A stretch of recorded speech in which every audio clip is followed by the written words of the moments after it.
ሶሃበተል ኪራም በነቢያችን አለይሂ ሰላቱ ሰላም ተበሩክ ያደርጋሉ። በምን? እናታችን አይሻን ስንሄድ እናታችን አይሻ የነቢዩን ላባቸውን ትጠርግና ላባቸውን ትለቀለቀው ነበር፣ ትቀባባው ነበረ።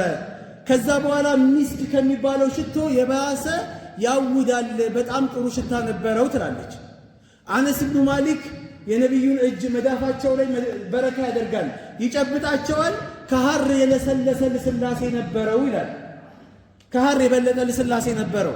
ነቢዩ አለይሂ ሰላቱ ሰላም ምራቃቸውን አንድም ቀን መሬት ጠብ ብላ አታውቅም። የነቢዩ ምራቅ ሶሃቦች ያህን ምራቅ ልክ ነቢዩ ሲተፉ ይጠብቁና እንደ ኃይለኛ በረኛ ይወረወሩና ምራቃቸውን አፈፍ ያደርጉታል። ከዛስ ምራቁ የደረሰው ሰው እድለኛ ነው፣ ይለቀለቀዋል። አክታቸው የአላህ መልእክተኛ ሲናፈጡ ንፍጣቸው አንድም ቀን መሬት ጠብ ብላ አታውቅም። ውዱ ሲያደርጉ ውዱ በሚያደርጉበት ሰዓት ላይ በዙሪያቸው ላይ ያሉ ሶሃባዎች የካዳ የቅተቲላን ሊገዳደሉ እስከሚደርሱ ድረስ በቃ እየተገፈታተሩ የውዱን ውሃ እጃቸው ላይ እንዲደርሳቸው ይመኛሉ። ገባቸው አይደል? ይህን የውዱ ውሃ ያገኛሉ፣ ይለቀለቁታል። የነቢዩ ነው አለይሂ ሰላቱ ሰላም።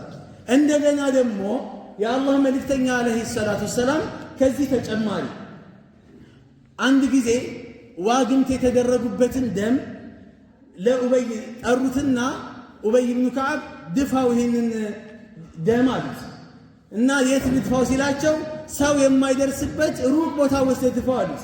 እሺ ያለ በማሳጠቢያ ሰጡትና ሊደፋው ሄደ። ይሄ ለኔ ጥሩ አጋጣሚ ነው ብሎ ይህን አጋጣሚ ተጠቀመና ሩቅ ቦታ ለሱ ያው ደበቅ አለ፣ ነብዩ እንዳያዩት ሰውም እንዳያየው ደበቅ ያደረገና ግጥም አድርጎት ከዛ ሰሃኑን ይዞላቸው መጣ።